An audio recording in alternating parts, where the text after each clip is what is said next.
ආයුබෝවන් ඩුබයි වල දීර්ඝ නිවාඩුවක් ඇවිල්ලා තියෙන්නේ. අපි ආසම නගරයකට යන්න කියලා හිතුවා. ඒ තමයි ඔයාලා කලිනුත් දැකලා තියෙන අපේ වීඩියෝස් වලින් රසල් කයිම. අදත් අපි යන්නේ රසල් කයිම තමයි. හැබැයි වෙනසකටත් එක්ක අපි අද යන්නේ බස් එකේ. මේ දැන් අපි ඉන්නේ රසල් කයිම යන බස් එකේ නෙමෙයි. මේ ඉන්නේ අපි මේ බස් එකේ තමයි අපි මෙට්‍රෝ එකට යන්න ඕනේ. ඊට පස්සේ මෙට්‍රෝ එකෙන් මෙට්‍රෝ එක අරගෙන ඉවර වෙලා ඊට පස්සේ තමයි අපි රසල් කැම්ප් බස් එක ගන්න ඕනේ. සාමාන්‍යයෙන් පැය එකමාරක් දෙකක් අතර ගමනක්. අපි බලමු ඒ බස් එක මොනතරම් පහසුකම් තියනවාද, මොන විදිහේ සේවයක්ද අපිට සපයන්නේ කියලා අපි බලමු. මේ බස් රථයත් ඒ විදිහටම තමයි මේ ඩුබයි වලට දැන් අවුරුද්දකට කලින් ඩුබයි වල පාවිච්චි කරපු බස් රථ සියලුම බස් රථ අයින් කරලා ඉවරලා දැන් මේ සුකෝබෝගේ බස් රථ අලුතෙන්ම දාලා තියෙන්නේ. මේ මුළු ඩුබයි එකටම දැන් මේ බස් රථයක තමයි ඉන්නේ. බොහොම සැප පහසු විදිහට ගමන් කරන්න පුළුවන් මගින්ද. එහෙනම් අපි රසල් කයිම යමු.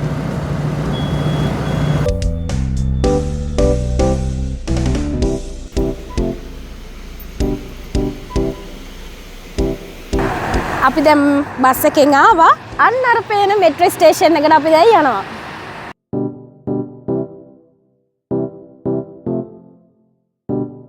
අතින් කටින් එල්ලගෙන නෙමෙයි අත් දෙකෙන් බට්ටු එක අරන් ඇවිල්ලා තියෙන්නේ. දැන් මෙට්‍රෝ එකේ ඉන්නේ. මෙට්‍රෝ එකට තව විනාඩි 2ක් තියෙනවා. මේ මෙට්‍රෝ ස්ටේෂන් එකේ මේ හැම තැනම බොහොම පරිස්සමෙන් අපි ඉන්න ඕන. මොකද අපි පොඩි දෙයක් හරියට දන්නේ නැතුව මිස්යූස් කළොත් දඩ හම්බ වෙනවා. ඒ නිසා තව විනාඩි 2ක් ඇතුළත මෙට්‍රෝ එක එනවා. මෙට්‍රෝ එකෙන් අපි යනවා යූනියන් මෙට්‍රෝ ස්ටේෂන් එකට. එතනින් තමයි අපි රසල් කයිම බස් එක ගන්න. එහෙනම් අපි යමු. Center point will arrive at platform 1.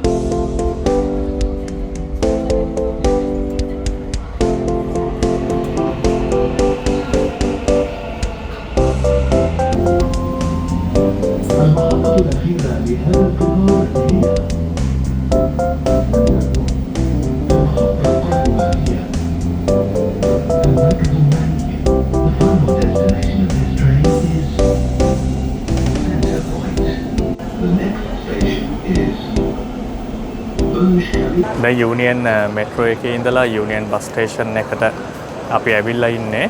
සාමාන්‍යයෙන් ඩුබයි වල ඉඳන් එක්සත් අරාබි එමිරාජ්‍යයේ බොහෝ නගරවලට මේ යූනියන් බස් ස්ටේෂන් එකෙන් තමයි බස් රථ ධාවනය කරන්නේ.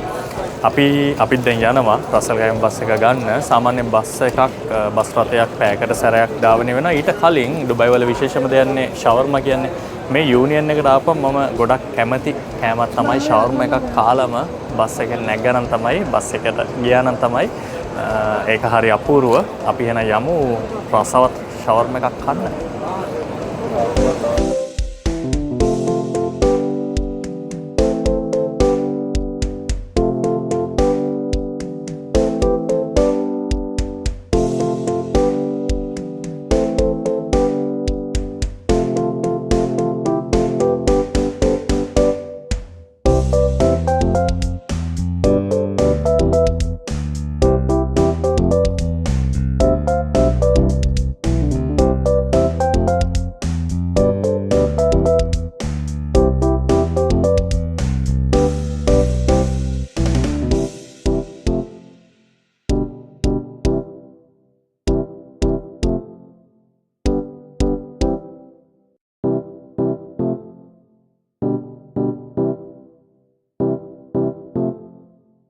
මේ තමයි ඩුබයි වල ඔයාලා හැමෝම දන්න ජනප්‍රියම ආහාරය. දන්නවනේ මොනවද කියලා? ෂවර්මා. සාමාන්‍යයෙන් පොඩි බඩගින්නකට ගොඩක් දෙනෙක් මේ ෂවර්මා එක තමයි ඕන තැනකට ගිහලා ඕඩර් කරන්නේ. මේක අමුතුම රසක් තියෙන. දැන් ගොඩක් වෙලාවට ලංකාවේ තියෙන මේ ෂවර්මා එක රසයි.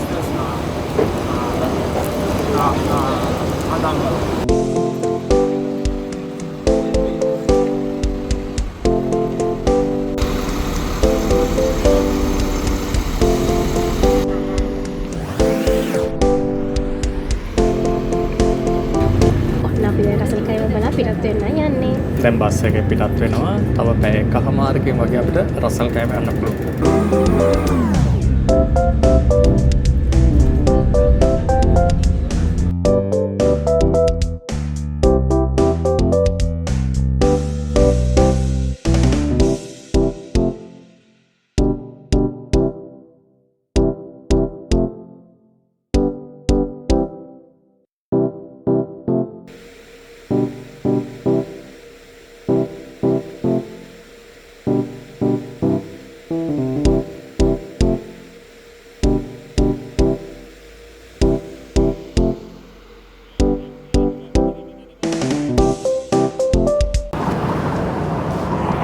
ඔන්න අපි රසල් කයිම අල් ජසීරා නගරයට ආවා. අපිට බස් රථය ඇතුළ අද වීඩියෝ කරන්න බැරුණා. ඒකට හේතුව ඊද් එක නිසා ජනගහනය වැඩි. අපි ආපු ගාම්ම බස් රථයක් තිබුණා. නැත්තම් සාමාන්‍යයෙන් බස් රථයක් පිටත් වෙන්නේ පැයකට පැයකමාරකට සැරයක් වගේ තමයි. දැන් හරියටම වෙලාව 4:20යි. පැයකමාරක් ඇතුළත අපි ආවා. ඒ වගේම තමයි කියන්න බැරුණා මේ පුංචි වීඩියෝ එකත් එක්ක අපි ජසීරා වලට ආවේ පොසොන් පොහොයට අල් ජසීරා තරුණ කැල ගිය පාර බත් දන්සලක් තිබ්බා. මේ පාර ෆ්‍රයිඩ් රයිස් දන්සලක් තියෙනවා සවස් යාමේ හෙට ඒ කියන්නේ සෙනසුරාදා. ඒකෙත් අපි පුංචි වීඩියෝ එකක් අරගෙන එන්නම්. ඉතින් මේ විදිහට තමයි අපි ආවේ. ඇත්තරම ඩුබයි වල මම බය නැතුව කියන පොදු ප්‍රවාහන සේවය ඉතා ජනතාව සියලුම ජනතාවට බොහොම සුකෝපභෝගී සේවාවක් තමයි ඔවුන් ලබා දෙන්නේ. අපිට ඩුබයි වල ඉඳන් ජසීරා වලට ටිකට් එක ගියේ එක්කෙනෙක්ට දිරාම් 30ක්. ඒ කියන්නේ රුපියල් 2400ක් වගේ තමයි ලංකා මුදලින් වෙන්නේ. ওই විදිහට තමයි අපිට විස්තර කියන්න මට උවමනා වුණේ. ඉතින් තවත් ලස්සන වීඩියෝ එකක් විශේෂයෙන්ම හෙට දන්සල තියෙනවා. ඒ දන්සලේ පුංචි වීඩියෝ එකක් අරගෙන එන්නම්. එහෙනම් ඔයාලට හැමදාමත් ආදරේ අපිව සබ්ස්ක්‍රයිබ් කරන්න මේ කවි තිසරු ඉබාගාතේ.